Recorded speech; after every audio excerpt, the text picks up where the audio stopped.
سیرت نہیں ہے. ہمیں پیغمبر امام اعظم محمد رسول اللہ صلی اللہ علیہ وسلم کی سیرت پہ عمل کرنا ہے. رشتہ داری کو جوڑنا ہے, توڑنا نہیں. دوسری سیرت وَتَحْمِلُ الْكَلْ, آپ بوجھ اٹھاتے ہیں. بوجھ اٹھانے کا مطلب کوئی بزرگ جا رہا ہے, اس نے کوئی چیز اپنے کندھوں پر یا اپنے سر پہ اٹھائی ہے. کبھی کبھی تو ایسا ہونا چاہیے نا کہ تو نوجوان ہے, تو اسے کہے چچا ذرا دے میرے کندھے پہ رکھ دے, چچا ذرا دے میرے سر پہ رکھ دے. آپ بوڑھے ہو, سفید داڑھی ہے, لڑکھڑاتے قدم ہے, کس طرح جاؤ گے؟ تیرا جوان بھتیجا ہے نا, یہ تیرا بوجھ اٹھا کے چھوڑ کے آئے گا. کعبے کے رب کی قسم کبھی کبھی تو ایسا کر کے دیکھنا نا, کبھی کسی بزرگ کی بوجھ کو اپنے کندھوں پہ اٹھا کے اس کے ساتھ چلنا. چچا بتا کہاں تک جانا ہے؟ کیا تمہیں پتا نہیں ہے کہ مکے کی وادی میں وہ ہاتھ جو ریشم سے زیادہ نرم تھے, وہ کندھے جو پیغمبر علیہ السلام کے تھے, آپ بیواؤں کے بوجھ اٹھایا کرتے, بوڑھوں کے وزن اٹھایا کرتے. وَتَحْمِلُ الْكَلَّ, آپ بزرگوں کے وزن اپنے کندھے پہ اٹھاتے.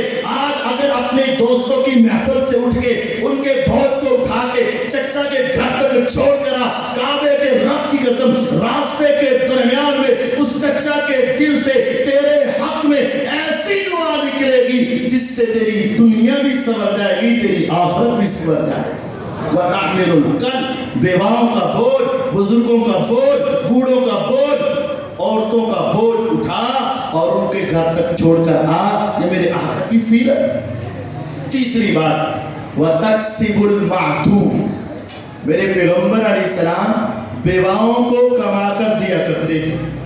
آج بھی کچھ لوگ ایسے بھی ہیں, بھائی فوت ہوا, بیوہ کو گھر سے دھکے دے کے نکال دیا, اسی طرح بوجھ کر تو چکی, جا اپنے ماں پیوں کو. اور کچھ ایسے بھی ہیں جو رکھ تو لیتے ہیں لیکن ساری زندگی تانے بھی بڑے دیتے ہیں.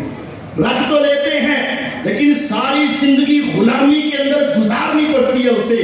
رکھ تو لیتے ہیں لیکن ہر بات پہ تانے دیتے ہیں اور اپنی ملازمہ بنا کر رکھتے ہیں. نہ میرے بھائی, اگر کسی بیوہ کو تو نے اپنے ہاتھ سے دینا ہے تو پھر اس کے اوپر اپنا روب نہ جمانا, اپنے گھر کے کام نہ کروانا, اپنی اولادوں کے کام نہ کروانا, اپنی ضروریات کے لیے اس کو نہ کہنا, بلکہ دو اور آسمان والے سے مطالبہ کرو. میرا رب تمہارے لیے اتنا انعام رکھے گا. نبوت کی زبان کہتی ہے الساعی علی الارملہ والمسکین کالمجاہد فی سبیل اللہ. ایک مجاہد اپنے گھر سے نکلے, اپنے آپ کو لے, اپنے رشتہ داروں سے, محلے داروں سے, دوستوں یاروں سے, کاروبار سے, دنیا سے منہ موڑ کے اپنی جان کو لے کے میدان جہاد میں پہنچ جائے, دشمن کے سامنے کھڑا ہو جائے, اپنی آپ کا نذرانہ پیش کر دے. فرمایا جتنا ثواب ایک مجاہد کو ملے گا, یا رب تو مجاہد کو کیا دے گا؟ کہا ان فی الجنہ لمیۃ درجہ اعدها اللہ للمجاہدین فی سبیل اللہ. جہاد کرنے والا, اپنی دنیا سے منہ موڑنے والا, اپنی وراثت سے منہ موڑنے والا, اپنے رشتہ داروں سے منہ موڑنے والا, جب میدان جہاد میں نکل کر اللہ کے دین کے لیے لڑتا ہے, فرمایا روزے قیامت میرے اللہ نے جنت میں ایک ایسا محل بنایا, اس محل کے 100 منزلہ, یہ چھت 10-11 فٹ کے فاصلے پر ہے. جنت کے ایک پورشن کی چھت کما بین السماء والارض, جتنا زمین سے آسمان کا فاصلہ, یہ جنت کا ایک پورشن. اس کو 100 سے ملٹی بلائی دو, 100 سے ضرب دو, اس طرح کے 100 منزلہ محل. جنت کا ایک درجہ زمین سے آسمان, آسمان سے زمین کا درجہ ہے. جتنا ایک آسمان سے زمین کا فاصلہ, جنت کے ایک پورشن کا فاصلہ, اس طرح کے 100 منزلہ محل اللہ نے مجاہد کے لیے جنت میں تیار کیے ہیں. یا رب تعالی میں بھی جنت میں مجاہد کا مقابلہ کرنا چاہتا ہوں لیکن بوڑھا ہو چکا ہوں. یا رب تعالی میری پاس طاقت تو موجود ہے, جوانی تو موجود ہے, لیکن موقع نہیں ہے. میں جہاد کا ثواب کیسے کماؤں؟ میرے آقا فرماتے ہیں رزق حلال کما لو, اس میں سے تھوڑے سے پیسے 100 ہو, 500 ہو, 1000 ہو, تھوڑے سے پیسے, لیکن پیسے حلال کے ذرا چھپا کسی بیوہ کے ہاتھ پہ رکھنا تیرا کام ہے، بیوہ کی خدمت کر دے، اللہ تجھے اس خدمت کی وجہ سے مجاہد کے برابر ثواب عطا فرما دے گا۔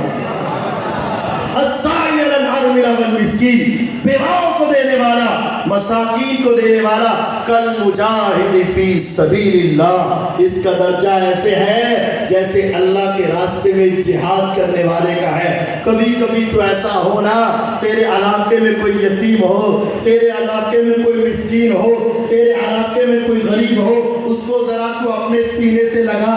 آج مساجد کے اندر بھی ان کے لیے دھکے ہیں، چرچے ہیں، مار ہے، پٹائی ہے، لیکن افسوس جنہوں نے پیار کرنا تھا وہی دور کرنے لگے۔ کبھی کبھی تو ایسا ہونا آج اس یتیم کو، اس مسکین کو اپنے سینے سے لگا، اسے کہہ چل، اگر تیری خواہشیں پوری کرنے والا آج اس دنیا میں نہیں ہے تو کیا ہوا، ذرا تم میرے ساتھ تو چلنا، اس دکان پر پہنچنا، سردی کا موسم ہے، میرے بیٹے ذرا یہ بتا کہ تمہیں کس طرح کی جرابیں چاہیے، ذرا بیٹے یہ تو بتا تمہیں کس طرح کی جیکٹ چاہیے، ذرا بیٹے یہ تو بتا تمہیں کس طرح کی کیپ چاہیے۔ یقین جانیے کسی مسکین کو لے کر، کسی یتیم کو لے کر، کسی ایسے غریب کو لے کر اس دکان پہ پہنچ پہ 2 4 600 روپے کی اس کی دعوت کر دے، اللہ کی قسم تیری یہ عمل، تیری یہ سیرت کو اپنانا، تیری یہ نیکی تیرے لیے دونوں جہانوں کی کامیابی کا سبب بن جائے گی۔ ایک کتاب ہمارے بڑے پیارے، بڑے اچھے عالم دین مولانا عبد المالک مجاہد صاحب، دارالسلام ان کا ادارہ ہے لاہور میں، اور پاکستان کے علاوہ دوسرے ملکوں میں بھی ان کا یہ ادارہ کتابیں لکھنے کا، کتابیں چھاپنے کا ادارہ ہے۔ عبد المالک مجاہد صاحب انہوں نے کتاب لکھی، اکثر وہ ریاض میں رہتے ہیں پاکستانی، ریاض میں رہتے ہیں، کتاب لکھی، کتاب کا نام ہے دعاؤں کی قبولیت کے سچے واقعات۔ کیا؟ دعاؤں کی قبولیت کے سچے واقعات۔ یہ لے لینا، دکان سے لے لینا، 1000 روپے کی آتی ہے، نہیں لے سکتے تو نیٹ سے لے لینا، ڈاؤن لوڈ کر لینا۔ دعاؤں کی قبولیت کے سچے واقعات، سچے واقعات، دعاؤں کی قبولیت کے یاد کرنا، یقین جاننا، زندگی میں ایک مرتبہ ضرور پڑھنا۔ ایمان ہر روز تیرا پڑھنا شروع ہے، ہر روز ایک ایک واقعہ تیرے ایمان کو نکھارتا جائے۔ میں نے جب سے یہ پڑھا ہے میری روح تازہ ہوئی۔ وہاں کا سچا واقعہ ریاض کا، وہ وہاں رہتے، وہاں کا سچا واقعہ کہتے ایک بندہ مکے میں تھا، خواب آیا، یہ نام ہے، یہ اس کا فون نمبر ہے، اور کام یہ ہے کہ اس کو عمرہ کرواؤں۔ کیا کروا؟ صبح ہوئی، نام بھی یاد ہے، نمبر بھی یاد ہے، حالانکہ ہمیں جیتے جاگتے بھی جلدی یاد ہوتا۔ اس نے کہا خواب تو آتے رہتے ہیں، مالدار بھی بڑا تھا، تھوڑے دن گزرے تو پھر خواب آیا، ارے تمہیں کہا ہے اس کو عمرہ کروا، نام بھی اور نمبر بھی دوبارہ بتائے۔ اب اس نے سوچا کوئی بات ہے، لیکن پھر انسان ہے اپنے کام کر میں لگ گیا۔ تیسری مرتبہ خواب آیا، ارے تمہیں کہا اس کو عمرہ کروا، ہم بھی ہے نا 3 باری ہے آخری بار۔ اب وہ کہنے لگا یاد کی بات ہے، نماز پڑھی، فجر کی مسجد ہے، قاری صاحب 3 مرتبہ خواب آئے، تو فرمایا پھر ایک ہی خواب، ایک بندہ، ایک کام، ایک نمبر، تو کیا کہتا ہے عمرہ کروا، تو کروا، طاقت ہے تیرے پاس؟ جی ہاں، تو پھر کروا، تو ٹھیک۔ جب دن چڑھا، صبح ہوئی، فون ملایا، فلاں صاحب جی یہ تمہارا نمبر ہے، جی میں آپ کو عمرہ کروانا چاہتا ہوں۔ اس نے زوردار کہہ کر کہا حضرت جی رانگ نمبر، کسی اور نو کرنا ہوئے گا، غلط مل گیا۔ اس نے کہا نہیں یہ تیرا نمبر ہے۔ اس نے کہا ہاں۔ تیرا یہ نام ہے؟ اس نے کہا ہاں۔ اس نے کہا میں عمرہ کروانا چاہتا ہوں۔ اس نے کہا کیوں؟ اس نے کہا بس چھوڑ دے، کیوں؟ بس میں عمرہ کروانا چاہتا ہوں۔ اس نے کہا میں غریب آدمی ہوں، ریاض میں رہتا ہوں، تم کہاں؟ کہتے مکے۔ کہتے 450 کلومیٹر سے زیادہ فاصلہ۔ اس نے کہا اس کو چھوڑ، میں آ رہا ہوں، تو تیار ہو۔ اس نے کہا لیکن ایک میری شرط ہے، آنا، واپس جانا اور راستے کا سارا خرچہ تیرے ذمہ ہوگا۔ پھر اس نے کہا ہاں تو تیار ہو۔ وہ مکے سے نکلا، ریاض میں پہنچا جہاں مقررہ جگہ تھی، اس کو جا کے دیکھا تو یار پہلے دن میں یہ سوچ تھی بڑا نیک ہوگا، بڑا متقی ہوگا، بڑا پارسا ہوگا، تہجد میں دعائیں کرتا ہوگا، لیکن حالات نہیں ہوں گے، یہ سوچ لے کر گیا۔ ایسے تو 3 مرتبہ خواب نہیں آیا، لیکن دیکھا تو ایک سادہ سا انسان اور زیادہ نیک بھی نہیں لگ رہا۔ اب اس کو بٹھایا، احرام دیا، اس نے احرام پہنا، لے گیا۔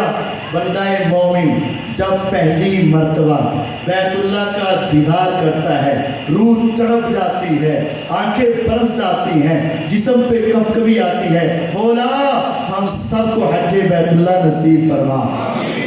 بندہ مومن جب جاتا ہے نا، عجیب سی انسان کو روحانیت ہوتی ہے۔ لیکن آج کیا ہوا، جب یہ گیا تو اس پہ کوئی کیفیت کاری نہیں۔ کہتا ہے یہ انسان، میں نے چکر لگائے تو جس کو میں لے کر گیا اس نے بھی چکر لگایا، لیکن وہ بس ایسے ہی تھا نارمل طریقے سے۔ میں حیران ہوا، ارے تو نے پہلے عمرہ کیا ہے؟ نہیں۔ پہلی مرتبہ آیا؟ ہاں۔ تو پھر اس کو نارمل؟ لیکن اسے کیا پتا تھا ابھی یہ زنگ اتر رہا تھا، ابھی یہ زنگ اتر رہا تھا، گناہ معاف ہو رہے تھے، ابھی ریگ مار لگ رہا تھا۔ کہتے میں نے طواف کیا، اس نے کیا، میں نے نماز پڑھی مقام ابراہیم، اس نے پڑھی، میں نے صفا مروہ کی سعی کی، اس نے بھی کی، لیکن اس کے اندر کوئی خاص جذبہ نہیں تھا۔ اب میں دل میں سوچنے لگا، لگتا ہے وقت ہی ضائع ہے۔ میں سوچ رہا، ہم نے بعد میں سارا منگوایا، کھانا کھایا، جب عمرہ پورا ہوا نا، کھانا کھا کے میں نے کہا چلے واپس، تو اب وہ مجھے کہتا ہے بھائی جان اگر اجازت ہو تو میں 2 رکعتیں اندر جا کے پڑھنا لوں۔ کیوں 2 رکھتے؟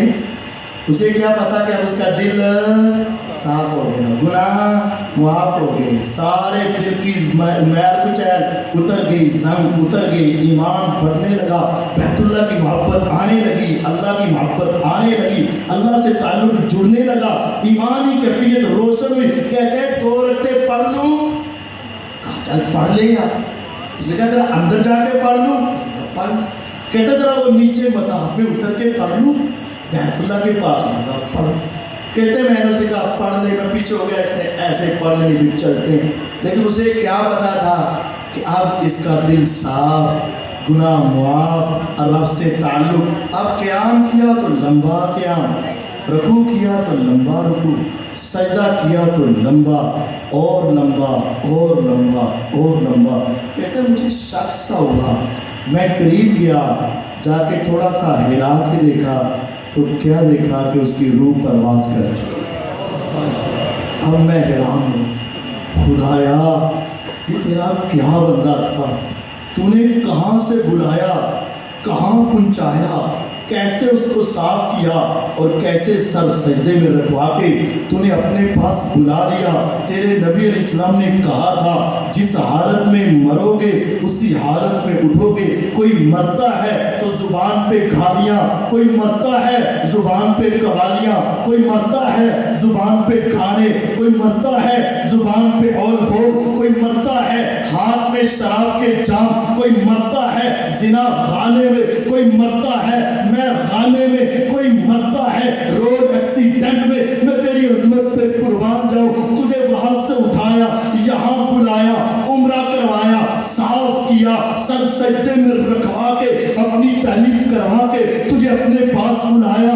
جب تو روزے قیامت اٹھے گا سر سجدے میں ہوگا، زبان پہ ہوگا سبحان ربی الاعلیٰ، سبحان ربی الاعلیٰ۔ اب کہتے مجھے اس کے اوپر رشک آنے لگا، مجھے اس سے پیار آنے لگا، مجھے اس سے محبت آنے لگی۔ پھر آگے کیا ہوا، وہاں کی کمیٹی والوں نے اٹھایا، غسل انہوں نے دیا، کفن انہوں نے دیا، جنازہ امام کعبہ نے پڑھایا اور لاکھوں لوگوں نے اس کا جنازہ پڑھا۔ کہاں امام کعبہ، کہاں وہ انسان، کہاں بیت اللہ، کہاں وہ انسان۔ اب مجھے اس سے محبت آنے لگی، لاکھوں لوگوں نے جنازہ پڑھا۔ پھر میں انتظامیہ کے پاس گیا، میں نے اپنا سارا واقعہ سنایا، میں نے کہا میرا اس سے وعدہ تھا میں تجھے واپس چھوڑ کر آؤں گا، زندہ اور فوشدہ کی بات نہیں تھی، یہ تمہارے ملک کا باشندہ ہے، میرے حوالے کر دو، میں اپنے وعدے کو پورا کرنا چاہتا ہوں۔ انہوں نے میت کو میرے حوالے کیا، میں ریاض میں لے کر پہنچا، وہاں اطلاع دی، لیکن ان کا جنازہ ہوا تو عام نارمل قیامت سے تھوڑے سے انسان تھے, اس کو دفن کر دیا گیا, لیکن یہ بات بار بار میرے دل کے اوپر, میرے ذہن پر کلک کر رہی تھی. ابھی بڑی مشکل سے 3 دن گزرے تھے, میں نے اسی نمبر کو دوبارہ ڈائل کیا, میں نے اپنا تعارف کروایا, میں وہی تھا جو لے کر گیا. میری بہنا نے اٹھایا, اس کی بیوی نے اٹھایا. میں نے کہا بہنا صرف ایک بات ہے, صرف ایک سوال ہے, مجھے بتا اس کی نیکی کیا تھی, مجھے یہ بتا, صرف یہ بتا دے کہ مجھے راتوں کو خواب کیوں آتے تھے, مجھے راتوں کو نام کیوں بتائے جاتے تھے. آخر میں بھی تو مکے کا باشندہ ہوں, میں بھی تو بڑے عمرے اور حج کرتا ہوں, صدقے خیرات تو میرے بھی بڑے ہیں, لیکن میرے سر سجدے میں رب کے رب نے کیوں نہیں بلایا, مجھے یہ بتا دے اس کی نیکی کیا تھی. اس نے کہا بھائی اگر سچ پوچھتے ہو تو میرا خاوند زیادہ نیک نہیں, توحید و رسالت نماز تھی لیکن زیادہ نیک نہیں. ایک نیکی, یہ میرے ساتھ والے گھر میں بچے 4 سال سے یتیم ہوئے اور عورت 4 سال سے بیوہ ہوئی. ہفتے کی بات نہیں, مہینے کی بات نہیں, 4 سال کا عرصہ.